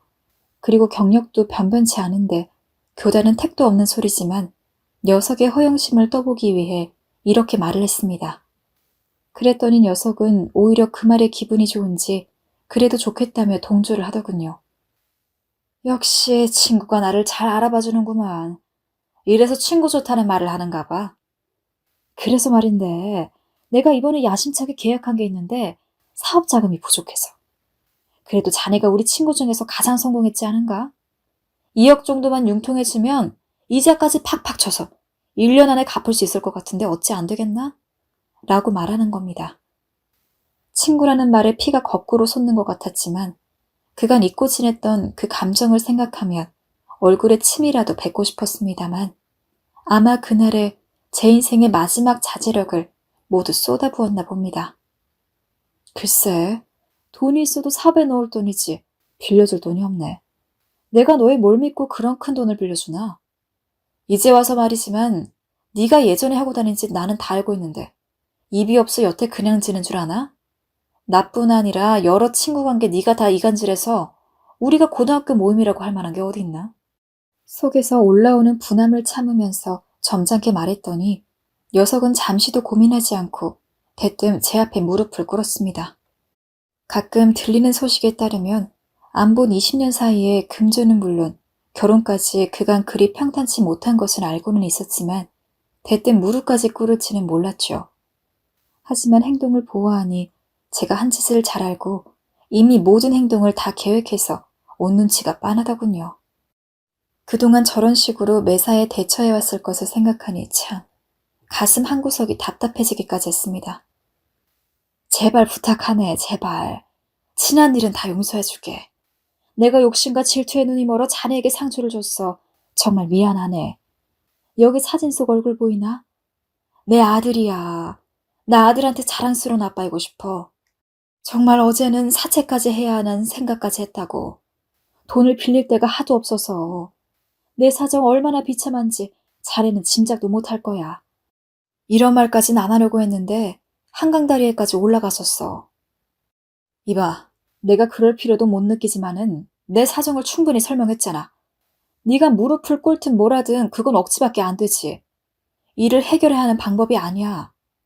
예전에 나를 갖고 그럴 때는 친구라고 생각하고 한 짓인가? 나는 네 친구가 아니야. 그냥 돌아가. 친구, 예전에는 나도 어렸고 자네도 어렸지 않은가? 내 이렇게 무릎을 꿇고 사죄하겠네. 내가 오죽하면 이러겠는가. 사람 한 명 살린다 치고, 아니 예정 생각해서 친구 한 명 살린다 치고 도와주면 안 되겠나? 내일이 싹싹 뵐게. 그놈의 돈이 뭔지 울먹이며 말하는 녀석이 잠시 안쓰러워 보였지만 지난 과거가 동정보다 훨씬 위에 있더군요. 그래서 잠시 고민하다 뒤도 돌아보지 않고 매몰차게 돌아섰습니다. 하지만 녀석은 여전히 요지부동이었죠. 저도 더는 참을 수가 없었어요. 아직도 이해가 안 가나? 네 인생 누가 다른 사람이 망친 것도 아니고 네가 그렇게 살아온 거야. 그러니까 인생을 똑바로 살았어야지. 쳐다보지도 않고 소리를 질렀더니 잠시 뒤에서야 일어서서 나가더군요. 밖에서 모라모라 악다구니가 들렸지만 조금도 개의치 않았습니다. 그런데 갑자기 제 앞으로 온 상민이가 마지막 발악처럼 절 향해 그러더군요. 넌 역시 그때나 지금이나 참 재수없는 놈이야. 그 말을 듣는데 제 입에서 한숨 같은 신음이 흘러나왔습니다. 제게 비수를 꽂고 간 바람에 얼마나 오랫동안 그걸로 고통받아왔는진 생각지도 못하고 돈을 빌려주지 않는다는 이유로 또 험담을 하는 녀석을 보고 있자니 문득 울분이 마음 위로 떠올랐습니다. 대체 무슨 자격으로 그런 말을 하는 건지, 자신이 다른 사람에게 준 상처는 생각지도 못하고 언제나 자기 처신만 생각하는 모습은 안쓰러울 만큼 세월이 지나도 그대로였어요. 그놈이 돌아간 후 가만히 생각해보니 솔직히 제 앞에서 무릎 꿇고 저러고 있으니 통쾌함보다는 쓸쓸함이 밀려온 것도 사실이었습니다. 그래서 더욱 매몰차게 대했던 것도 같습니다. 무슨 생각으로 대뜸 나타나서는 옛 울분을 들쑤시는 건지 이해할 수 없었어요. 하지만 상민이가 왔다 간 이후로 저는 큰 깨달음을 얻었습니다. 바로 그날의 상처가 저를 여기까지 이끌었다는 걸요. 참담함과 비참함을 다시 느끼지 않기 위해, 저를 다시 그곳으로 빠뜨리지 않기 위해 무던히도 애써왔다는 걸요. 그걸 인정하고 나니 마음 한가운데가 가라앉으면서 차분해지더군요. 그 길로 전 옛 친구와 약속을 잡고 고향에 내려가 밤새도록 친구와 술판을 벌였습니다. 그 친구는 제가 힘들 때 흔쾌히 큰 돈을 빌려줬던 친구였죠. 지금에도 아주 적은 돈은 아니었지만 제가 20대 후반이던 시절에는 꽤 큰 돈이었음에도 기꺼이 내주고는 그로부터 10년 가까이 돈 이야기는 입에 내지도 않았습니다. 그래서 적절한 이자를 쳐서 돈을 갖고 나서도 늘 좋은 것이 있으면 이 친구 생각이 먼저 나곤 했습니다. 누구나 젊은 날에는 고생을 합니다. 지나고 나서 생각해보니 눈물나게 비참했던 일도 또 그만큼 감사했던 일도 다 저를 이끌어온 기억입니다. 뻔한 이야기겠지만 중요한 건 자기 자신이 어떤 목표를 갖고 어디에 초점을 맞추느냐에 따라 그러한 것이 약이 되기도 하고 독이 되기도 하겠죠. 제가 이야기한 친구는 평생을 자기연민과 콤플렉스에 빠져 그 늪에서 헤어나지 못했고 그로 인해 인생을 망쳤습니다. 물론 그 과정에서 비뚤어진 심보를 다 다스리지 못했던 이유가 있었겠지요. 전 앞으로는 여유를 조금 더 갖고 좋은 것만 보고 살려고 합니다. 지금까진 나약해지지 않기 위해 그간 지나칠 만큼 경계심을 세우고 사람과 세상을 믿지 못하고 살아왔던 것 같더군요. 다정한 말보단 센 말들로 사람들을 공격하고 저와 가정을 지킨다는 이유로 강한 모습만을 보이러 살아온 것 같습니다. 앞으론 가족들에게도 더 다정한 아빠로, 남편으로 살아가 보려 합니다. 지금까지 사연을 들어주셔서 감사합니다. 다들 평안한 하루 되십시오.